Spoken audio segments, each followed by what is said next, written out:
السلام علیکم دوستو، میں ہوں آپ کا ہوسٹ محمد محسن خان اور آپ دیکھ رہے ہیں آج کی ویڈیو۔ خوش رہیں، آج کا عنوان ہمارا آج کل جسے دیکھو اداس ہے۔ خوش وہ ہے جو اپنی زندگی سے مطمئن ہے، اور مطمئن ہونا بھی چاہیے اپنی زندگی سے، اپنی قسمت سے۔ مجھے لگتا ہے ہم اپنی زندگی سے خامیاں نکال کر اپنی قسمت کو برا بھلا کہہ کر خود کو ہی تکلیف دیتے ہیں، بدلتا اس سے کچھ بھی نہیں ہے۔ جیسا چل رہا ہے سب ویسا ہی چل رہا ہوتا ہے، ہاں بس ہماری اپنی ہی تکلیفوں میں اضافہ ہو رہا ہوتا ہے۔ اگر کچھ بدل نہیں سکتے تو قبول کر لیں، کیوں نہ کہ قبول کر لینے میں ہی سکون ہے۔ اکثر رونا بھی ان چیزوں کا روتے ہیں جو ہمارے ہاتھ میں نہیں ہوتی۔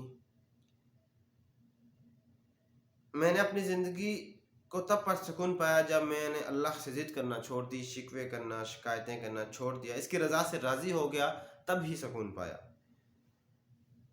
عبیرہ احمد نے کیا خوب کہا ہے کہ خوبصورت بات لکھی ہے ناول امیر بل میں، کہ زندگی میں کچھ چیزیں ایسی ہیں جو ہمیں نہیں مل سکتی۔